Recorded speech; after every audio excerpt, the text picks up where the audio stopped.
그 성경에 나타나 있는 한 그 성경 인물의 전체적인 그 인물의 그 역사를 우리가 스스로 찾아보고 또 이 사람이 어떤 일을 했으며 그 시작은 어땠고 또 끝은 어떠하며 그 사이에 또 주님께 어떤 부르심을 받아서 어떻게 행했는가, 이 사람의 성품은 무엇이고, 이런 것들을 성경에 나열되어 있는 것들을 다 추리고 모아서 그것을 정리해서 정의하는 게 성경 인물 그 연구의 방식입니다. 그런데 오늘부터 오늘하고 또 다음번 두 번 저와 함께 연구하게 될 예수 그리스도에 대한 부분은 그 연구 방식이 반대입니다.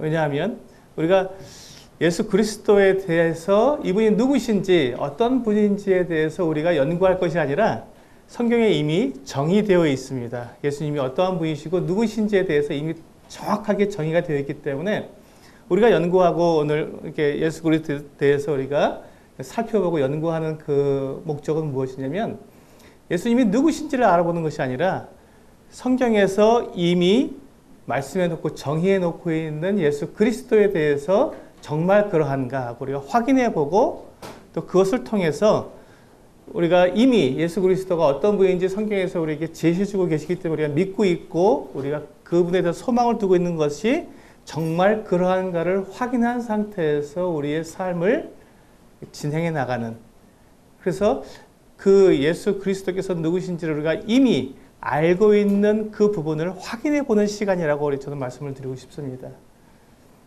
여러분들께서 지금까지 이제 여러 번 이 인물 그 연구를 같이 해오셨을 텐데 반대로 해오셨을 거예요. 그래서 그분이 이 인물이 어떠한 인물인지를 우리가 그 정의 내리면서 그분이 행한 한 인물이 행한 이와 같은 일들을 우리가 고찰하고 연구하면서 이분이 이와 같은 삶을 살았으면 나도 그와 같은 삶을 살 수 있겠구나 하는 그 같은 소망을 가지게 되는 그 같은 시간들이었으면 이었겠지만 이제 오늘 저와 함께 나눌 이 예수 그리스도에 대한 연구는 그 반대로 예수님이 누구신지에 대한 정의 내려진 것을 확인하는, 그래서 더욱 우리의 믿음이 견고하고 굳건하게 되는 그 같은 시간이 되었으면 좋겠습니다.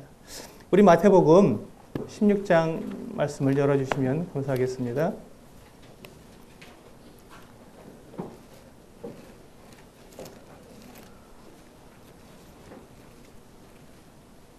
(16절입니다) 네, 마태복음 16장 16절은 예수님이 누구신지에 대해서 성경에서 가장 정확하게 정의를 하고 있는 이 같은 부분이기 때문에 우리가 이 부분은 우리가 같이 한번 읽어보시고 그 다음에 시작하도록 하겠습니다. 마태복음 16장 16절 같이 읽겠습니다. 시작. 시몬 베드로가 대답하여 이르되 주는 그리스도시요 살아계신 하나님의 아들이시니이다. 그렇습니다.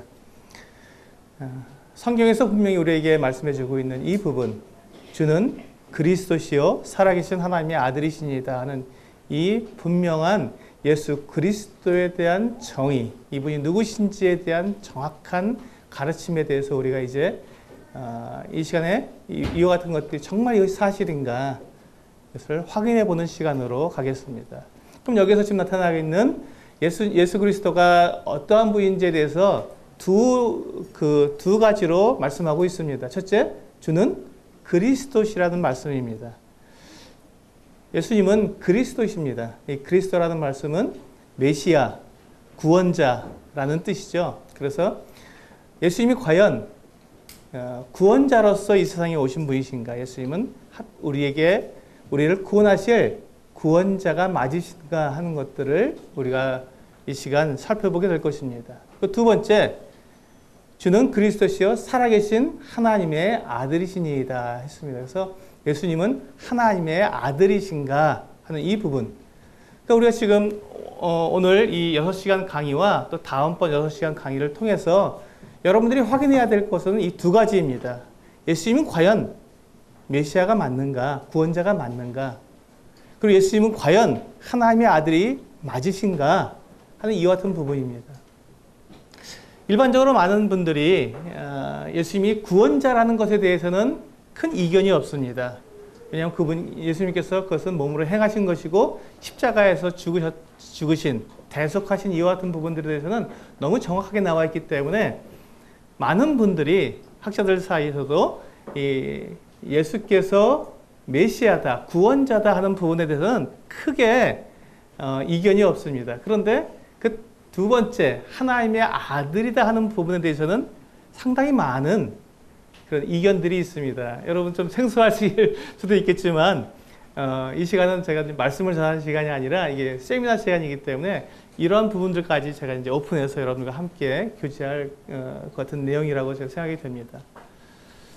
학자들 가운데서는 예수님이 사람이시지 신성을 가진 하나님은 아니다라는 이와 같은 것들을 주장하는 분들이 꽤 많이 있습니다.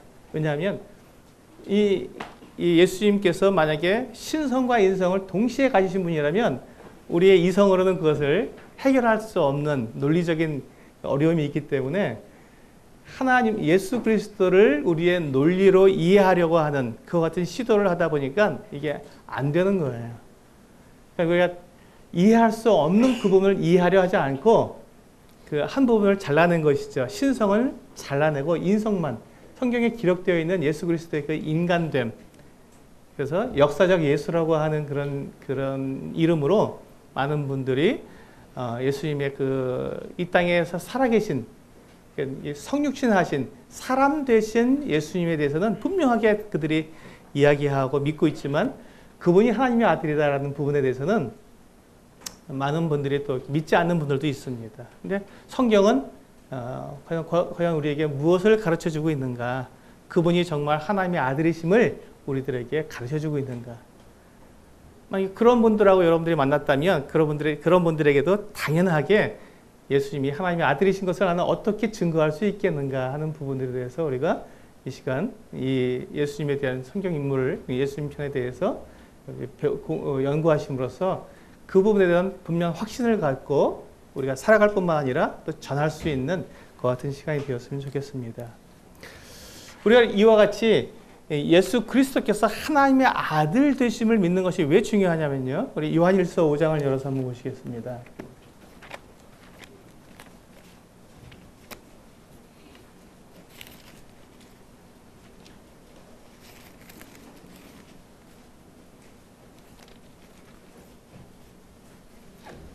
네, 요한일서 5장 4절과 5절입니다.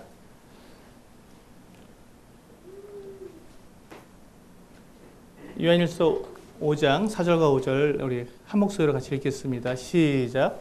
무릇 하나님께로부터 난 자마다 세상을 이기느니라. 세상을 이기는 승리는 이것이니 우리의 믿음이니라. 예수께서 하나님의 아들이심을 믿는 자가 아니면 세상을 이기는 자가 누구냐. 그렇죠? 여기 보시면 세상을 이기는 그 같은 승리는 믿음에 있습니다. 근데 그 믿음의 내용이 뭐냐면 예수 그리스도께서 하나님의 아들이시라는 것이죠. 그것을 믿지 않으면 세상을 이길 수가 없다는 것입니다. 그래서 우리가 이 성경에서 분명하게 우리들에게 말씀해 주시고 있는 같은 내용은 예수님은 하나님의 그리스도시고 하나님의 아들이시다 하는 이 두 가지 분명한 사실을 우리에게 말씀해 주고 있기 때문에 오늘 저는 여러분들과 함께 바로 예수님의 그 두 성품에 대해서 말씀을 드리도록 하겠습니다.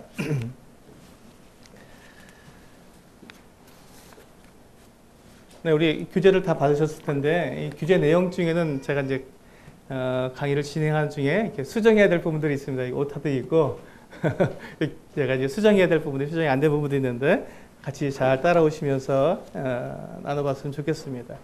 우리가 예수님에 대해서 지금 제가 말씀드린 것처럼 예수님은 그리스도시다, 메시아다, 구원자다 하는 이와 같은 부분과 하나님의 아들이시다 하는 이 두 부분에 대해서 우리가 말씀드린다고 말씀드렸기 때문에 그 부분에 대해서 이제 처음부터 살펴보도록 하겠습니다. 그래서 이제 우리가 오늘 이 시간, 첫째 시간에 우리가 나눌 내용은요, 제1강, 예수 그리스도의 영원전 사역. 그래서 그 밑에 괄호 열고 되어 있죠? 예수 그리스도의 선제성 이렇게 되어 있습니다. 선제라는 것이 뭐죠? 먼저 있었다. 먼저 계셨다. 근데 언제로부터 먼저일까요? 창세 전에 계셨다. 이 세상을 창조하기 전, 그때 예수님은 계셨다 하는 부분에 대해서 우리는 살펴보기를 원합니다. 그러니까 우리가 예수 그리스도에 대해서 생각할 때 많은 경우에 사복음서, 신약에 들어와서 예수 그리스도를 생각하기가 참 쉽습니다. 예수님, 그러면 신약 이렇게 우리는 바로 이렇게 매치를 시키고, 구약에서는 예수님에 대해서 별로 우리가 이렇게 관심을 잘 갖지 않습니다. 그런데 예수님이 하나님이시기 때문에 예수님은 구약보다 더 이전에, 창세 전에 이미 계셨고, 창세 전부터 예수님은 일을 하셨다는 것이죠. 그래서 예수님의 영원 전 사역, 우리가 예수님께서 과연 이 세상이 창조되기 전에 과연 어떤 일을 하셨을까? 이 부분에 대한 분명한 우리가 이 개념을 갖고 계시지 않으면 이 사실은 성경 전체가 이해가 안 됩니다. 오늘 이 1강 영원전 사역이 사실은 전체 내용입니다. 제가 말씀드릴 12강 전체 내용이 1강에 다 들어있습니다. 그래서 1강 내용을 갖다가 다 풀어가는 거예요, 사실은요. 나머지 11강의에서 예수님께서 이 영원 전에 어떤 일을 하셨는가가 사실은 전체 내용입니다. 왜냐하면 하나님께서 계획을 하시는 거거든요. 하나님께서 어떤 뜻을 두셨고 어떤 일을 하시겠다고 계획을 하셨으면 그 일은 어떻게 됩니까? 반드시 이루어지죠. 그러니까 하나님께서 그 계획을 하시고 뜻을 세우신 그것을 어떻게 이루었느냐가 구약성경과 신약성경에 하나하나 차례대로 이루어져 가는 그 같은 내용들입니다. 그러니까 이 영원 전에 하나님께서 무엇을 계획하셨는가, 그리고 예수님께서 그때 어떻게 일을 하셨는가를 알면 이제 구약성경에서 예수님께서 어떤 일을 하실 것이고 또 신약성경에서 그것을 어떻게 이루실 것인지에 대해서 우리가 분명하게 알 수 있게 되는 것이죠. 그래서 1강 예수님의 영원전 사역은 대단히 중요한 내용입니다. 예수님께서 그리스도의 선제성, 예수님께서 먼저 계셨다, 창세 전부터 계셨다고 하는 이와 같은 내용은 우리들에게 대단히 중요한 내용인데, 성경에서 특히 요한복음에서 그 부분에 대해서 잘 말씀해주고 있습니다. 우리 요한복음의 4구절에 있어서 이와 같은 그리스도의 선제성, 예수님께서 먼저 창세 전에 계셨다는 것들을 다루고 있는데요. 1장 1절을 보시면 태초에 말씀이 계시니라, 이 말씀이 하나님과 함께 계셨으니 이 말씀은 곧 하나님이시니라. 제가 이제 중요한 부분은 함께 성경을 찾겠지만 함께 찾지 않을 수도 있습니다. 그럼 여러분들 빨리 찾으시면 됩니다. 시간이 없기 때문에 제가 성경을 찾자고 하지는 않고요. 찾으면서 가는 것도 있겠지만 찾지 않고 그냥 말씀을 드릴 텐데, 그런 부분들은 여러분께서 성경을 빨리 찾아보시면, 확인해 보시면 좋겠습니다. 여기 보시면 태초에 말씀이 계시니라 하고, 근데 이 말씀이 하나님과 함께 계셨다. 아직 세상을 창조하기 전이죠. 창조하기 전에, 창세 전에 이미 이 그리스도께서 하나님과 함께 계셨다라고 우리에게 말씀해 주고 있습니다. 6장 62절에 보시면, 그러면 너희는 인자가 이전에 있던 곳으로 올라가는 것을 본다면 어떻게 하겠느냐 하고, 지금 이 땅에 계신 예수님께서 이 땅에 오시기 전에 내가 이전에 있었던 곳으로 올라간다고 말씀하셨습니다. 그러므로 예수님께서는 이 땅에 계시기 전에 이미 하늘에 계셨던 것을 말씀하시고 있는 것이죠. 이 땅에 오시기 전에 하늘에 계셨던 이 예수 그리스도, 그분의 선제성을 말씀해 주고 있습니다. 그 다음에 8장 52절부터 58절까지 예수님께서 아브라함 이전에 계셨다고 하는 이 내용을 말씀해 주고 계신데요. 유대인들이 이르되 지금 내가 귀신 들린 줄을 아노라. 아브라함과 선지자들도 죽었거늘 내 말은 사람이 내 말을 지키면 영원히 죽음을 맛보지 아니하리라 하니, 너는 이미 죽은 우리 조상 아브라함보다 크냐? 또 선지자들도 죽었거늘 너는 너를 누구라 하느냐? 54절에서 예수께서 대답하시되 내가 내게 영광을 돌리면 내 영광이 아무것도 아니거니와 내게 영광을 돌리시는 이는 내 아버지시니 곧 너희가 너희 하나님이라 칭하는 그이시라. 너희는 그를 알지 못하되 나는 아노니 만일 내가 알지 못한다 하면 나도 너희같이 거짓말쟁이가 되리라. 나는 그를 알고 또 그의 말씀을 지키노라. 56절입니다. 너희 조상 아브라함은 나의 때 볼 것을 즐거워하다가 보고 기뻐하였노라. 유대인들이 이르되 내가 아직 50세도 못 되었는데 아브라함을 보았느냐. 예수께서 이르시되 진실로 진실로 너희에게 이르노니 아브라함이 나기 전부터 내가 있느니라. 있었다가 아니고요. 있느니라. 그때부터 지금까지 계속 존재하고 계시다는 것입니다. 아브라함이 나기 전부터, 창세 전부터 예수님은 존재해 계신 분이십니다. 우리가 이것을 생각할 때 예수님에 대해서 우리가 오해하지 말아야 할 것은 신약에 나타난 예수 그리스도, 물론 이제 우리가 복음서에서 분명하게 예수 그리스도께서 이제 이 땅에 성육신하셔서 오셨기 때문에 예수 그리스도 하면 신약을 우리가 떠올리기 쉽지만 그러나 예수 그리스도는 하나님이시기 때문에 영원 전부터 계셨다.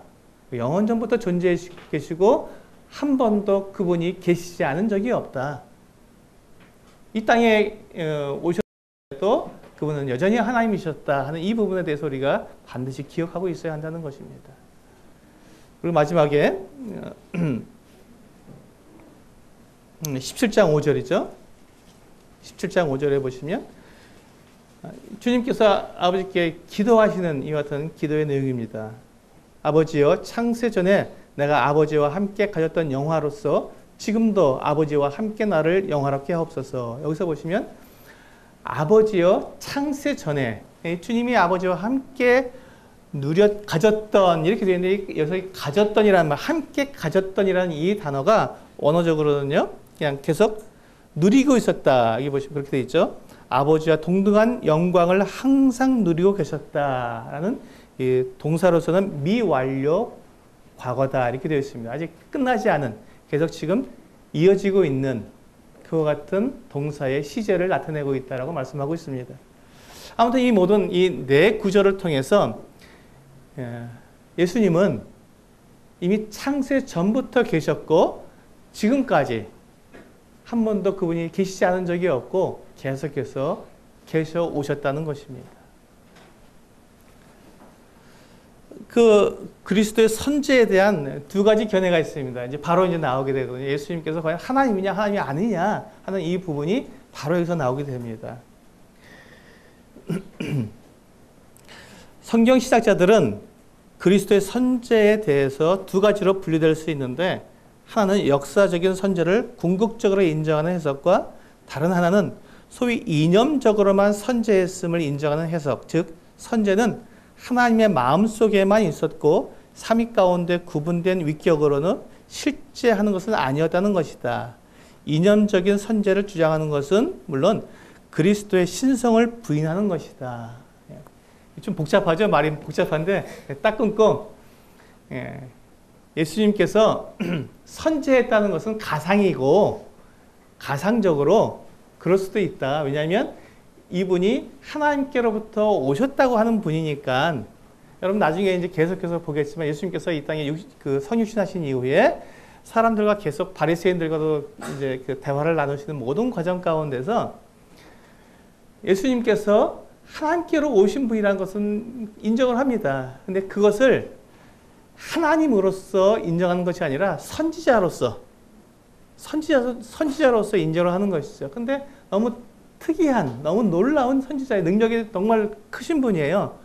그러니까 마치 하나님 아들 같다라고 인정을 하면서 거기까지만 인정을 하는 거죠. 당신은 정말 하나님의 아들 같은 존재다라고 거기까지만 인정하는 것입니다.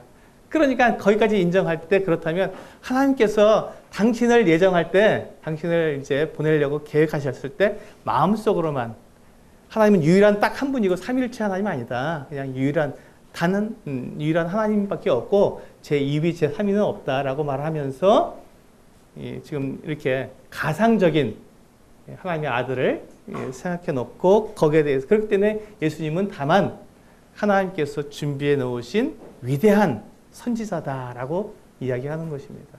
그래서 이 예수의 선제성에 말할 때 두 부류가 있다는 것이죠.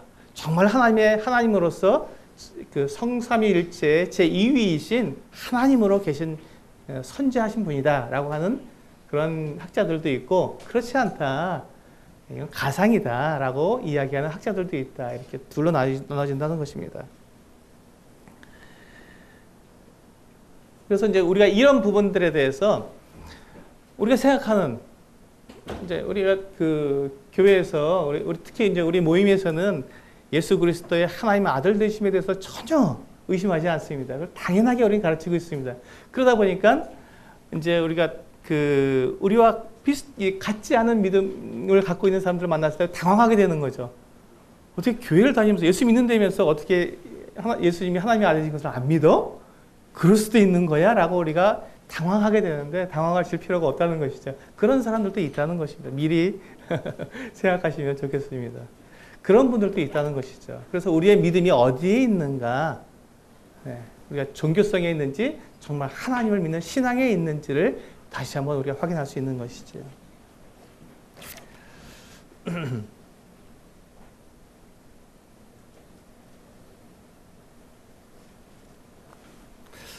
네, 그래서 우리가 이제 이 예수 그리스도의 이 선제성에 대해서 얘기할 때는 신성, 예수님이 정말 하나님의 아들이시냐, 이 부분을 우리가 다루지 않을 수가 없습니다. 그래서 삼위일체를 우리가 말하지 않을 수가 없죠. 그럼 삼위일체를 이야기할 때 많은 분들이 삼위일체에 대해서 우리가 믿고 있고 또 삼위일체를 설명하고 있지만, 이 삼위일체만큼 어려운 이 논리는 없습니다. 삼위일체는 정말 설명할 수가 없어요. 왜냐하면 삼위일체는 이 땅에 존재하는 그 어떠한 것도 삼위일체를 나타낼 수 있는 것이 단 하나도 없습니다. 왜냐하면 삼위일체는 하나님만 가지고 계신 속성이기 때문에 그렇습니다. 만약에 이 땅에 삼위일체의 속성을 나타낼 수 있는 것이 있다면 그것이 하나님입니다. 그러니까 이 땅에는요, 전혀 이 삼위일체를 정확하게 나타낼 수 있는 그 어떤 사물이나 그 어떤 개념도 없습니다. 왜냐하면 여기 보시다시피 한 분 유일하신 하나님이 계시는데, 그 하나님은요, 삼위로 계시다는 것입니다. 세 분이라고 말씀드릴 수 없는 게, 세 분이라고 말하면 존재가 달라지기 때문에 그렇게 말씀드릴 수가 없죠. 이때부터 우리가 이제 머릿속이 복잡해집니다. 논리가 안 서는 거죠. 그런데 이 성부 하나님, 성자 예수님, 성령 하나님, 이 삼위가 완벽한 하나님입니다. 성부도 역시 완벽한 하나님이시고 그 자체로, 성자도 완벽한 하나님입니다. 그 자체로, 성령도 그 자체로 완벽한 하나님이고요. 그런데 성부와 성자는 같지 않습니다. 독립적이에요. 또한 성부와 성령도 독립적입니다. 같지 않습니다. 이것을 우리가 논리적으로 설명할 수 없다는 것이죠. 그래서 많은 분들이 이것을 양태론 것은 모양과 상태를 가지고 이렇게 설명해 주는 것을 말하죠. 어떤 분들, 예전에 저도 그렇게 배운 적이 있었습니다. 저희 집에서는 제 아내에게는 남편이고, 또 제가 교회 가면 제가 교회 일꾼이고, 또 뭐 어디 가면 또 제가 선생님이고, 이렇게 제가 가는 곳도 제가 일하는 것, 나타나는 그 방식에 따라서 제가 그 불러주는 이름이 다르다. 그렇기 때문에 이 하나님도 그와 같이 예수님으로 일할, 그 성자로서 일할 때는 성자고, 영으로 일할 때는 또 성령이고, 또 성부로 일할 때는 하나님, 성부다. 이렇게 해서 양태론을 말하는데 이건 절대 아닙니다. 이게 옳다고 말씀드리는 게 아니라요. 이렇게 설명을 하시면 이단이 되는 겁니다. 절대 그렇지 않죠. 왜냐하면 그건 유일 하나님이 되고, 이 성자, 성령을 부인하게 되는 것입니다. 그래서 유일하신 하나님이 상황과 그 위치에 따라서 그 역할이 다르기 때문에 다른 이름으로 불린다는 것은 양태론이라고 부르면서 그것은 잘못된 삼위일체에 대한 설명입니다. 그래서 이제 또 사람들이 생각하기를 세 가지로 구성되어 있는 것들을 가지고 설명을 합니다. 우리 사람도 뭐 영과 혼과 육으로 되어 있는데 한 사람 아니냐? 근데 그것도 아닙니다. 왜냐하면 사람은 영만 가지고 그가 완전한 사람이라고 말할 수 없습니다. 그렇죠? 혼만 가지고 그가 완전한 사람이라고 말할 수 없습니다. 육체만 가지고는요. 더더욱 할 수가 없죠. 그런데 이 삼위일체 하나님은요. 완벽한 하나님이거든요. 성부 하나님 자체만으로도 완벽한 하나님이십니다. 이걸 설명할 길이 없는 거예요. 그래서 이제 유튜브 영상에서 어떤 아이가 나와서 이제 세입 클로바를 가지고 이걸 설명하는 삼위일체를 설명하는 것 같은 유명한 동영상이 있습니다. 네, 우리가 참 열심히 하고 어떻게든지 이걸 논리적으로 설명을 해야 되니까 그렇게까지 설명은 참 좋은데 그건 역시도 우리가 삼위일체에 대한 완벽한 설명이 되지 않습니다. 왜냐하면 이 세상 그 어떠한 사물도 삼위일체를 나타낼 수 없기 때문에 그렇습니다. 단 우리가 그렇게 해서라도 우리가 이해를 하고 싶은 것이죠. 그것은 우리가 인정해 줄 수 있습니다. 그러나 우리가 정확히 알아야 할 것은 삼위일체는 계시된 것이라는 거죠. 그래서 우리가 알 수 없는 것이죠. 그래서 우리가 삼위일체를 알 수 있는 방법은 오직 하나님께서 우리에게 당신께서 어떻게 존재해 계시는지를 우리에게 알려주신 방법대로밖에 이해할 수가 없다. 이것이 삼위일체에 대한 정확한 설명이 됩니다. 그래서 다음 페이지에 보시면요, 우리 삼위일체에 대해서 설명하는데 아타나시아 신조라는 것이 있습니다. 중간에 있죠. 아타나시아 신조는 우리 그 부분만 같이 한번 읽어보겠습니다. 시작.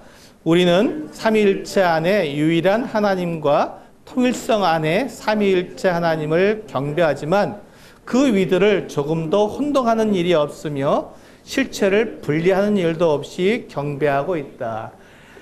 좀 어렵게 설명이 되어 있는데 아주 간단하게 설명드릴 수 있습니다. 이 뭐냐면요. 자, 유일한 하나님, 삼위일체.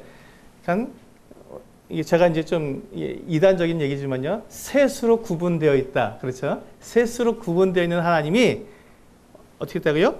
유일한 하나님이시다.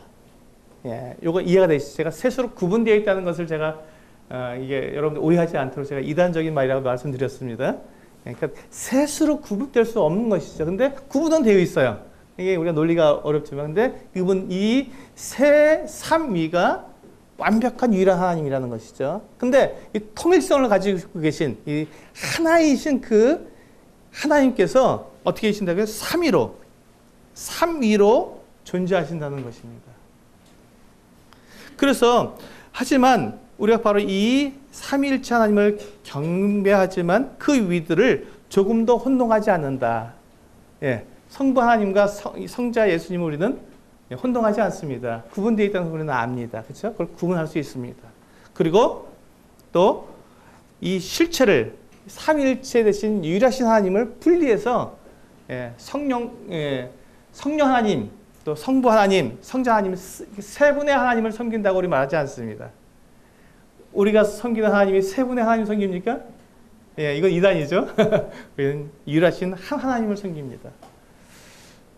이것이 삼위일체에 대한 제가 드릴 수 있는 최선의 설명입니다. 그러나 우리의 논리로서는 되지 않지만 하나님은 그렇게 우리에게 계시해 주셨기 때문에 그것을 우리가 받아들이고 그렇게 우리가 믿는 것이죠. 이에 대한 분명한 이해는 우리가 주님나라 갔을 때 우리가 직접 확인해 볼 수 있을 것입니다. 아하, 이래서 삼위일체라고 하셨구나 라고 이해할 수 있을 거라고 생각됩니다. 자, 여기에서 우리가 이 삼위일체를 제가 말씀드린 이유가 뭐죠? 예수 그리스도께서 하나님이시라는 것입니다. 예수 그리스도께서 제2위로 계신 분명한 완벽한 하나님이시라는 것입니다. 이것을 우리가 인정해야, 이것을 믿어야 이제 우리가 예수 그리스도에 대한 이해와 또 예수 그리스도께서 누구신지에 대해서 우리가 연구해 나갈 수 있습니다. 그래서 이제 우리가 그렇다면 이 삼위일체가 과연 어떻게 나타나 있는가, 성경에 어떻게 나타나 있는가 하는 것들을 우리가 한번 살펴봐야겠죠. 구약에 나타난 삼위일체에 대해서 우리 한번 살펴보겠습니다.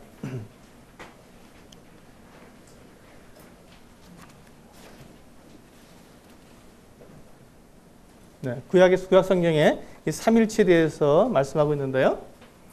근데 구약 성경에서는요, 굉장히 이렇게 명확하게 나타나 있는 것이 아니라 그냥 우리가 알 수 있도록 감춰져 있습니다. 생각해 봐야 되는 것이죠. 구약 성경에서는. 그래서 우리 보시면 특별히 창세기에 나타나는 하나님의 이름은 복수 형태이지만 그 동사는 단수로 되어 있는 사실은 주목할 만한 예다라고 되어 있습니다. 그리고 창세기 1장 1절을 우리가 히브리어로 읽어보시면 이와 같이 읽을 수 있습니다. 베르시트 바라 엘로힘 앳 하샤마임 와엣 하에레츠 이렇게 읽을 수 있습니다. 제가 그냥 한글로 써놓은 겁니다. 예.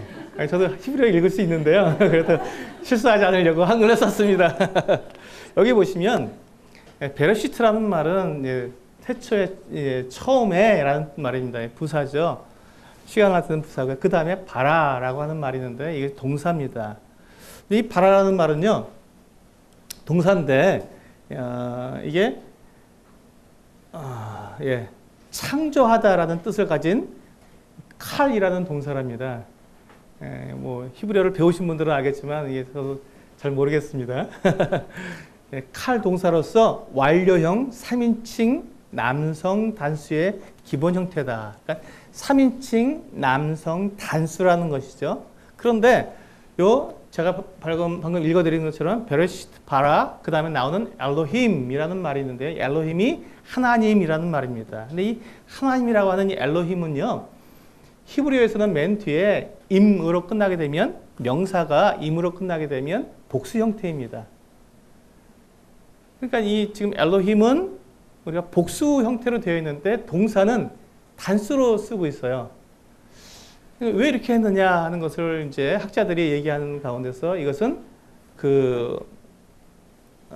장엄한 복수다. 이렇게 하나님을 나타내기 때문에 감히 단수로 못 쓰고 복수형으로 쓴 거다라고 말을 하는데, 뭐 그렇게도 말할 수 있겠지만 우리는 삼일체의 그 같은 개념이 여기에 들어있지 않는가 하는 것을 우리가 생각하는 것이죠.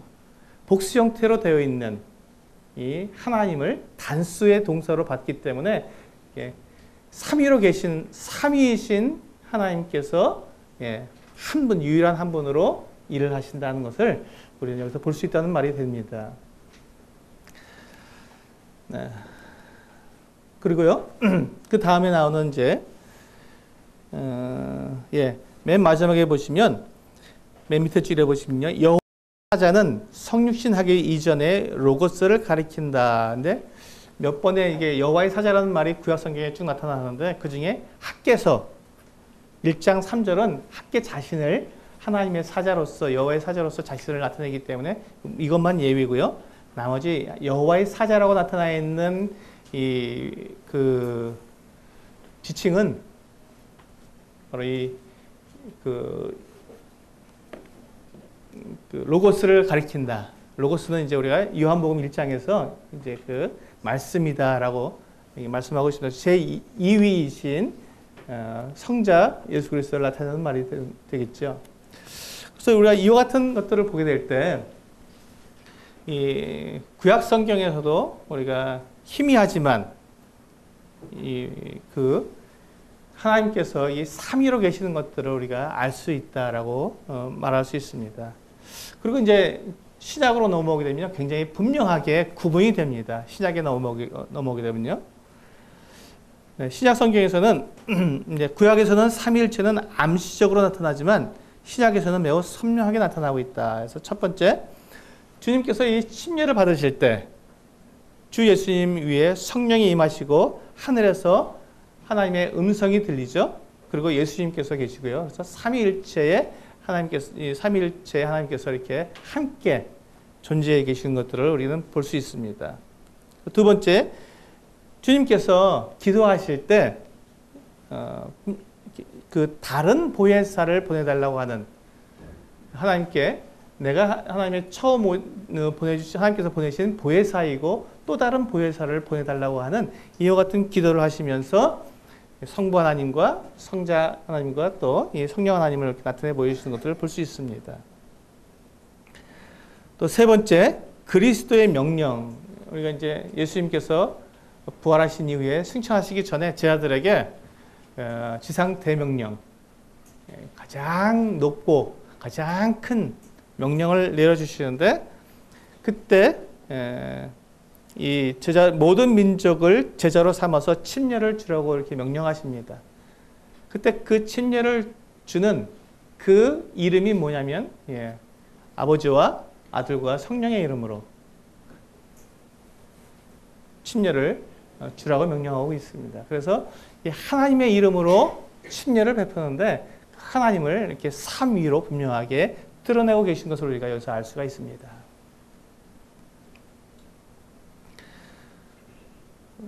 네 번째 보시면요, 주님에게 사역에서 우리가 볼 수 있습니다.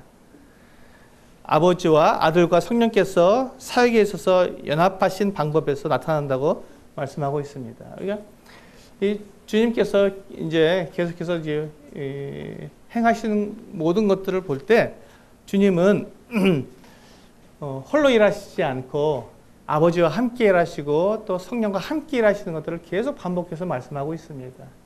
이와 같은 것들을 볼 때 신약에서 분명히 삼위일체의 하나님에 대해서 우리에게 분명하게, 정확하게, 선명하게 말씀해 주고 있다. 그래서 우리는 하나님을 삼위일체 하나님으로 믿습니다. 그 다음에 우리가 그리스도의 신성에 대해서 말씀을 드리겠습니다. 이 신성은요, 하나님이 가지고 계신 속성을 말합니다. 하나님께서 이 사람을 만드실 때 하나님을 닮게 만드셨기 때문에 하나님과 사람이 이게 닮아 있는 같은 속성을 공유하는 것도 있지만 하나님만 가지고 계신 속성이 있습니다. 이제 그것이 지금 5가지를 제가 말씀을 드리는데요. 영원성, 편재성. 편재라는 것은 어느 곳에든지 다 존재하시는 것, 어디든지 계시는 것을 편재라고 말하죠. 편재성, 그 다음에 전지성, 전능성, 불변성, 이 5가지 속성을 가지고 속성이 있어야 하나님이다라고 말할 수 있습니다. 사람과 하나님과의 구분되는 속성을 말하는 것이죠. 사람에게는 영원성이 없죠. 사람은 어느 곳에나 있을 수 없습니다. 우리가 지금 여기 이 기린록교회에 우리가 와 있으면 여기에만 있는 것이지, 여기에 있으면 동시에 다른 곳에서 있을 수 없습니다. 그리고 전지성, 우리는 모든 것을 다 알지 못하죠. 또 전능성, 우리는 모든 것을 행할 수 있는 사람들이 아닙니다. 그리고 불변성, 우리는 계속 변하죠. 늙습니다. 그리고 우리는 또 죽습니다. 이런 것들을 통해서 우리는 하나님과 사람은 이렇게 서로 속성이 다른, 하나님만 가지고 계신 고유한 이 속성이 있다는 것이죠. 근데 만약에 예수 그리스도께서 하나님이시라면 이와 같은 그 5가지 하나님의 속성을 예수님이 가지고 계신가 하는 것들을 우리가 살펴봐야겠죠. 그렇다는 것입니다. 그리스도께서는 영원하시다. 그래서 우리가 지금 계속해서 이 선제성에 대해서 우리 말씀드렸죠. 지금 우리가 지금 다루고 있는 부분이 그 부분인데, 예수님은 창세 전부터 계신 분이다. 그걸 요한복음에서 요한이 아주 굉장히 강하게 말씀하고 있습니다. 사도 요한은 바로 그 부분을 말하기 위해서, 전하기 위해서 요한복음을 기록했다고, 그는 그 요한복음의 기록 목적이 분명했기 때문에 예수님이 하나님이시다라는 부분에 굉장히 초점을 맞춰서 요한복음이 기록되어 있습니다. 그래서 이 예수님이 영원하시다 하는 부분에 대해서 요한복음을 통해서 우리는 많이 확인해 볼 수 있습니다. 두 번째, 그리스도는 편재하시다, 어디든지 계시다 하는 것들을 우리는 어떻게 알 수 있냐면요. 그것도 역시 주님께서는 요한복음에 보시면요, 이 땅에 계시면서도 또 그 하늘에도 계셨다라는 것들을 동시에 말씀하고 있습니다. 예수님은 주님께서 마태복음 28장 20절에 보면, 볼지어다 내가 세상 끝날까지 너희와 항상 함께 있겠다고 약속해 주셨습니다. 근데 그때 주님께서 계신 곳은 어디였죠? 아버지께로 올라가신 상태였습니다. 아버지께로 올라가셔서 하나님 보좌 우편에 앉아 계신 그 상태에서 내가 너희와 함께 영원히 함께 있겠다고 약속해 주셨거든요. 그래서 끝날까지 너희와 함께 있겠다고 약속해 주셨습니다. 주님께서는 하나님 보좌 우편에 계시는 동시에 제 아들과도 함께 계신 분이라는 것을 이렇게 편재성으로 우리가 이해할 수 있겠습니다. 그리고 예수님은 모든 것을 다 알고 계신 전지하심을 우리가 볼 수 있습니다. 사람의 마음속에 있는 것들을 예수님은 다 알고 계시고요. 또한 예수님을 누가 팔 것인지도 다 알고 계셨습니다. 그리고 베드로가 낚시를 던져서 물고기를 한 마리를 건져 올릴 텐데 그 입에 돈이 들어있을 것도 예수님은 아셨습니다. 예수님은 다 아신다는 것, 전지하신 모든 걸 다 아시는 분이라는 것으로 인해서 알 수 있겠죠.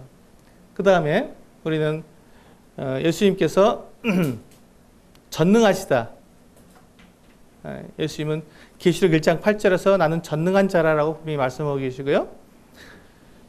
예수님은 질병을 고치시고 귀신을 내어쫓으시고 또 무리를 걸으시며 또 죽은 사람을 살리시는 우리가 상상할 수 없는 그와 같은 일들을 직접 행하시는 그 능력을 빌려오신 것이 아니라 직접 그 안에서 그 능력으로 예수님의 그 능력으로 행하시는 바로 어떤 전능하신 분이다라는 것을 우리는 알 수 있습니다.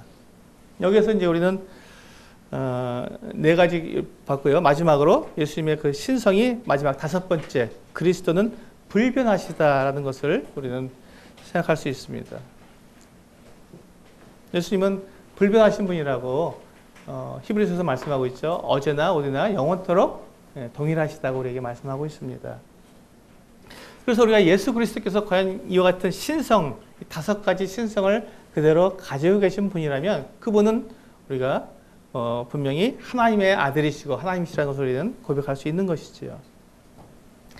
자, 여기까지 우리가 이제 예수님께서 하나님이시다, 하나님의 아들이시다 하는 이 신성에 대해서 우리가 살펴봤습니다. 그리고 그렇다면 이제 그분이 정말 하나님의 아들이시고 제2위시라면 삼위일체 제2위시라면 그분이 영원 전에 그럼 무슨 일을 하셨냐?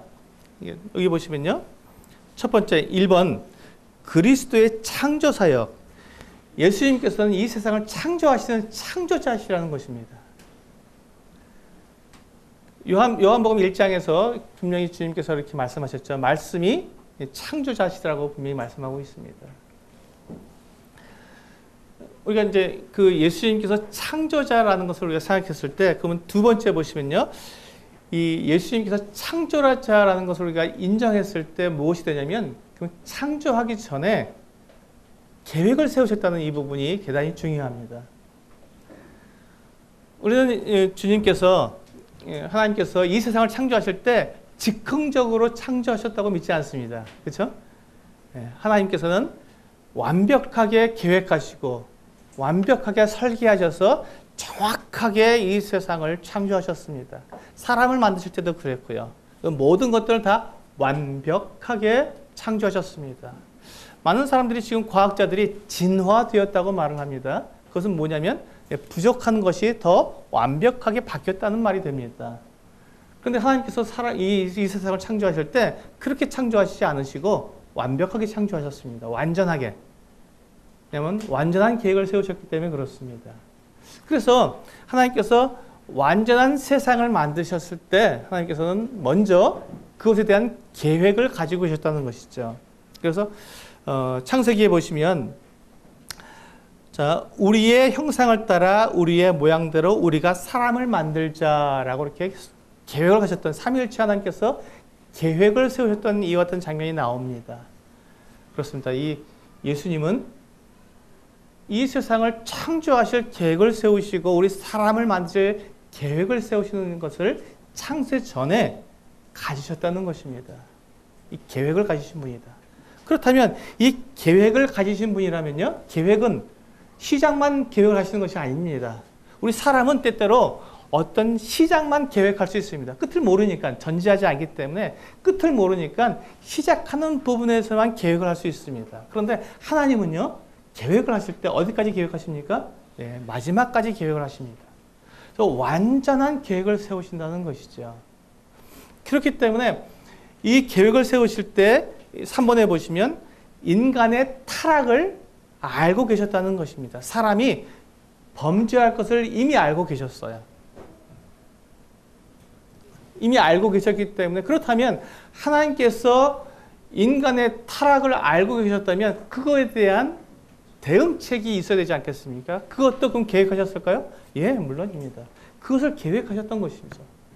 사람이 타락할 것도 아셨고 타락하지 않을 수도 있다는 것을 알고 계셨어요. 근데 사람이 타락할 것에 대해서 준비하고 계셨던 것이죠. 근데 그 준비가 무엇입니까? 예수 그리스도, 당신께서 이 죄를 지은 이 사람들, 하나님께로부터 쫓겨나서 멸망당할 이 사람들에 대한 대속물로서 누가 희생제물로 오신다고요? 예, 그 구원자로서 예수 그리스도, 하나님 그 본체께서 직접 그 사람들에 대한 구원자로서 오실 완벽한 계획을 가지고 계셨다는 것입니다. 이것이 영원전에 예수 그리스도께서 우리를 위해서 하신 일입니다.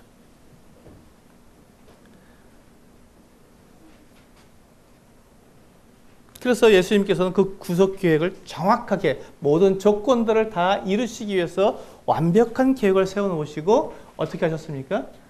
예수님께서 이 땅에 오시는 성육신 하신 그 계획을 다 세우셔서 그것을 수천 년 동안 그것을 하나씩 이루어 오신 것이에요. 그래서 그것을 어떻게 하셨습니까? 계속해서 이 구약시대 선지자들을 통해서 예수 그리스도께서 하나님께 약속하신 그 계획을 하나씩 알려주시고 예언해 주셔서 그것을 이루도록 준비해 오시고 마지막에 때가 참에 그 아들께서 태어나시게 되신 것이죠. 정확하게 그 계획을 이루신 것입니다. 그래서 이 구속사역의 목적은 여기 보시면요. 그 뜻의 비밀을 우리에게 알리신 것이요 그의 기뻐하심을 따라 그리스도 안에서 때가 찬 경륜을 위하여 예정하신 것이니 하늘에 있는 것이나 땅에 있는 것이 다 그리스도 안에서 통일되게 하려 하십니다. 여기 보시면요. 이제 하나님께서 가지고 계신 영원전부터 가지고 계신 그 계획은 무엇이냐면 사람을 만드신 계획은 무엇이냐면요. 사람들과 함께 지내시는 거예요. 사람들과 함께 지내시기를 원하셔서 사람을 만드셨습니다. 이 세상을 그렇게 해서 만드신 거예요. 그런데 사람들이 하나님을 배반하고 죄를 지음으로 하나님과 멀어졌기 때문에 그것을 다시 회복시키시기로 하는 것이 하나님의 구속사역의 목적입니다. 그래서 구속사역의 결과로서 우리 보시면 요한계시록 21장 3절과 4절 말씀입니다.